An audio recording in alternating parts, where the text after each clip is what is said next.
दोस्तों, इस दिल छू लेने वाली कहानी की शुरुआत होती है एक जंगल से, जहां कुछ शिकारी एक शेरनी को मारकर उसका बच्चा चुरा लेते हैं और उस बच्चे को पिंजरे में कैद करके एक हवाई जहाज से ले जा रहे होते हैं। सीन यही कट हो जाता है।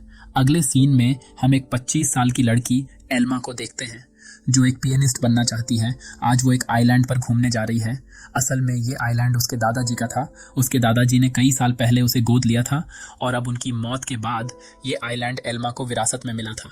आइलैंड पर अंकल जो कि एल्मा के अंकल हैं, एल्मा का स्वागत करते हैं। वहाँ पर एक बहुत सुंदर सा घर था। एल्मा फैसला करती है कि आज की रात वो इसी आइलैंड पर गुजारेगी। रात के समय एल्मा अपने दादाजी की वीडियो देख रही होती है। एक वीडियो में उसके दादाजी बता रहे होते हैं कि स्नो नाम की एक मादा भेड़िया कुछ साल पहले न जाने कहां से इस आइलैंड पर आ गई थी और समय के साथ उन दोनों में गहरी दोस्ती हो गई थी। दादाजी ने एल्मा से कहा कि वो भी स्नो को ढूंढकर उससे दोस्ती कर ले। उसी रात शेर के बच्चे को ले जा रहा प्लेन बेहद खराब मौसम की वजह से उसी आइलैंड पर क्रैश हो जाता है। क्रैश की आवाज सुनकर एल्मा डर जाती है और बाहर जाकर देखती है, लेकिन वो आइलैंड काफी बड़ा था।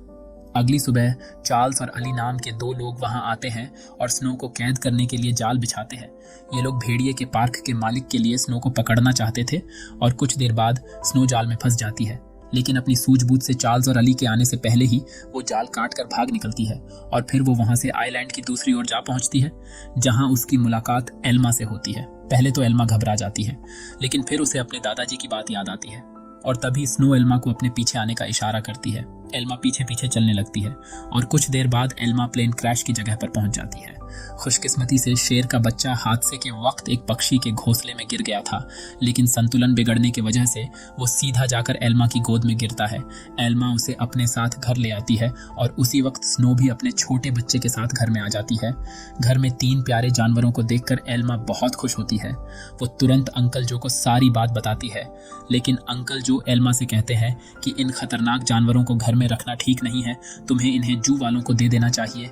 अंकल जो ये भी कहते हैं कि शेर के बच्चे को ढूंढते हुए जू के कर्मचारी वहां जरूर आएंगे। और हुआ भी बिल्कुल वैसा ही। अगले ही दिन एनिमल कंट्रोल वाले वहां पहुंच आते हैं। एल्मा जानती थी कि वो लोग कितने बेरहम होते हैं, इसलिए एल्मा फैसला करती है कि वो उन्हें जानवरों के बारे में कुछ भी नहीं बताएगी और उसने झूठ कह देती है कि वो किसी शेर के बच्चे के बारे में नहीं जानती। घर लौटकर एल्मा देखती है स्नो अपने बच्चे के साथ साथ शेर के बच्चे को भी दूध पिला रही थी। इसे देखकर एल्मा काफी खुश होती है, क्योंकि अब स्नो दोनों बच्चों का ख्याल रख रही थी। जैसे जैसे दिन बीतते गए दोनों बच्चों में दोस्ती बढ़ती गई। एल्मा भेड़िए के बच्चे का नाम जैक और शेर के बच्चे का नाम ड्रीमर रखती है। उधर अंकल जो हमेशा चिंतित रहते थे। उन्हें डर था कि कहीं यह जंगली जानवर एल्मा को कोई नुकसान ना पहुंचा दे। लेकिन इसी तरह कुछ महीने गुजर गए और अब जैक और ड्रीमर दोनों बच्चे थोड़े बड़े हो चुके थे। एल्मा उन्हें आइलैंड पर घुमाने ले जाती और अपने दादाजी की पसंदीदा जगह पर उनके साथ खेला करती। बदकिस्मती से एक दिन जब एल्मा पियानो के एक ऑडिशन के लिए शहर गई हुई होती है, तभी पीछे से वो भेड़िए के पार्क वाले आइलैंड पर घुस जाते हैं और इस बार वो स्नो को कैद करके अपने साथ ले जाते हैं। उधर एल्मा का सिलेक्शन भी हो जाता है और वो इस बात से बेहद खुश होती है, लेकिन जब वो घर लौटती है तो उसके होश उड़ जाती है। उसके घर का सारा सामान बिखरा हुआ था, क्योंकि दोनों बच्चे भूख की वजह से परेशान हो गए थे। एल्मा स्नो को ढूंढने के लिए पूरा आइलैंड छान मारती है, पर स्नो तो वहां थी ही नहीं। अब उसे ही बच्चों का पेट भरना था, इसलिए उसे ना चाहते हुए भी अपनी पियानिस्ट की नौकरी छोड़नी पड़ी। एक दिन अंकल जो फिर से वहां आए और उन खूंखार जानवरों को अब तक वहां देखकर गुस्से से भर गए। उसने एल्मा से उसी वक्त जानवरों को जू में भेजने के लिए कहते हैं, लेकिन एल्मा उन्हें समझती है कि उसके दादाजी की यही इच्छा थी कि वो जानवरों के साथ रहे और फिर जू में न जाने इन मासूमों पर कितने अत्याचार होंगे। अंकल जो मान जाते हैं और एल्मा को गले से लगा लेते हैं। अब उनका सारा समय जानवरों को खाना खिलाने और उनका पूरा ध्यान रखने में जाता था। एल्मा जैक और ड्रीमर से बहुत प्यार करने लगी था और बदले में ये दोनों भी एल्मा को जान से ज्यादा चाहते थे। देखते ही देखते 1 साल गुजर गया और अब दोनों जानवर बड़े हो गए थे। अंकल जो शहर से उनके लिए मांस लाया करते थे, लेकिन उनके पास जाने में उन्हें डर लगता था। उन्होंने फिर से एल्मा को समझाया कि इनके साथ रहना खतरे से खाली नहीं है, लेकिन एल्मा किसी कीमत पर उन्हें छोड़ने को तैयार नहीं थी। एक दिन एक माँ बेटी कश्ती में आइलैंड की नजदीक आते हैं। उन्हें देखकर जैक उनके पास जाने लगता है। जैसे ही एल्मा ये सब देखती है, वो जैक को रोकने के लिए उसके पीछे भागती है, लेकिन वो एक पत्थर से टकरा कर नीचे गिर जाती है और उसके सर में चोट लगने की वजह से वो उसी वक्त बेहोश हो जाती है। वो माँ बेटी ये सब नहीं देख पाती और कश्ती से वापस चली जाती है।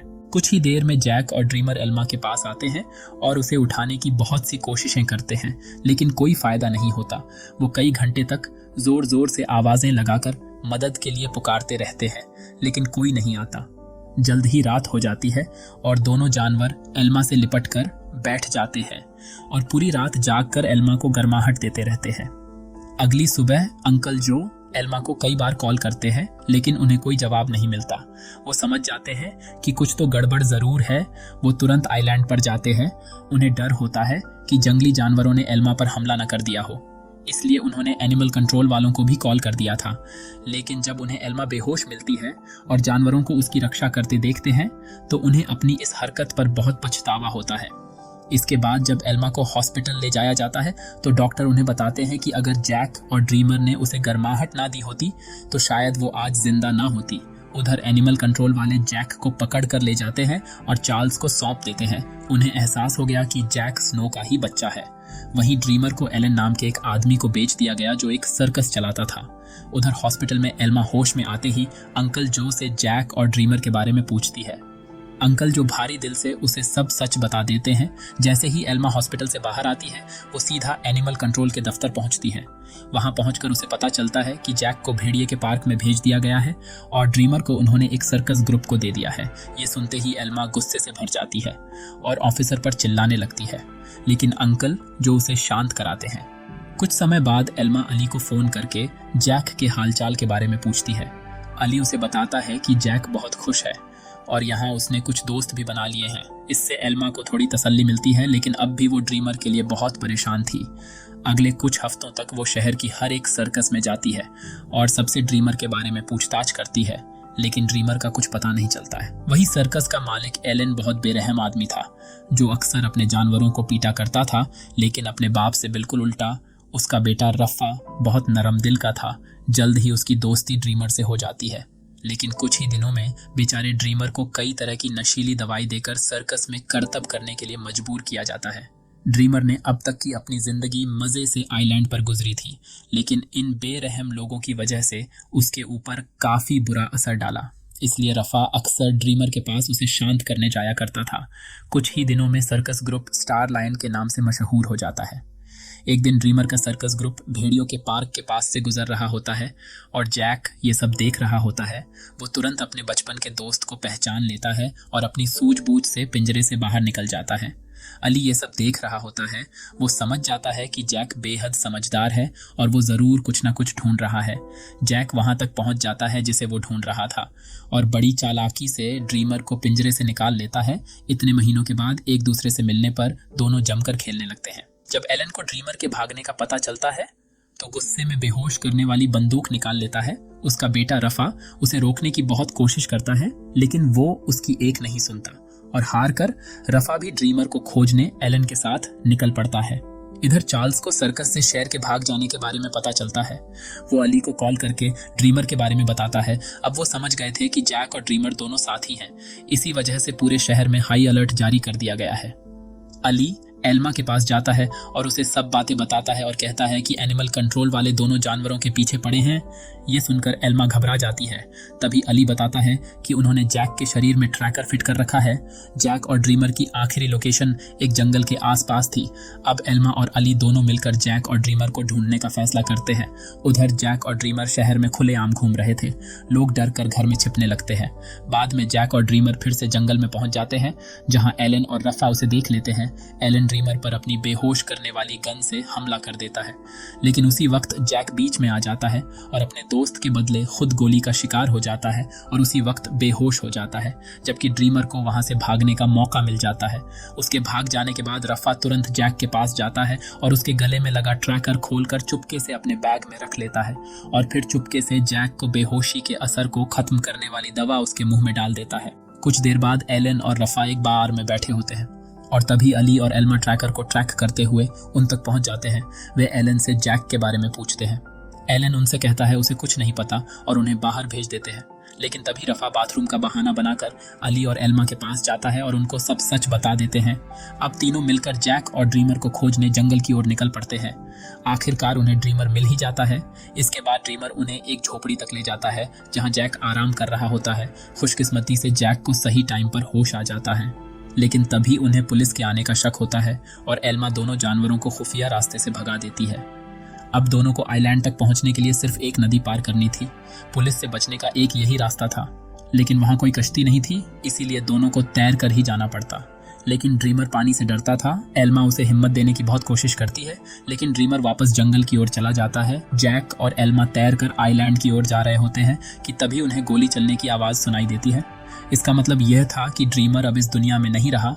आइलैंड पर पहुंचकर एल्मा फूट फूट कर रोने लगती है, लेकिन तभी ड्रीमर अचानक उसके सामने आ जाता है। असल में वो जंगल में पुलिस वालों को भटकाने के लिए गया था। उसे जिंदा देखकर सभी खुशी से झूम उठते हैं और आखिर में एल्मा ने जैक और ड्रीमर के लौटने की खुशी में पार्टी में पियानो बजाती है। अब इनका परिवार पूरा हो गया था। अंत में एल्मा ने सबको अपने प्यारे जानवरों की कहानी सुनाई, जिससे वहां सभी लोगों के दिल भर आए और फिर एक बार फिर से वो तीनों खुशी खुशी एक साथ रहने लगे। और इसी के साथ इस खूबसूरत कहानी का दी एंड हो जाता है। दोस्तों, वीडियो के अंत तक बने रहने के लिए आप लोगों का दिल से शुक्रिया। आप लोगों को हमारी एक्सप्लेनेशन कैसी लगी कमेंट कर हमें ज़रूर बताएं। साथ ही ऐसे और वीडियो देखने के लिए हमारे चैनल को सब्सक्राइब करें। फिर मिलेंगे एक नई कहानी के साथ। तब तक के लिए गुड बाय।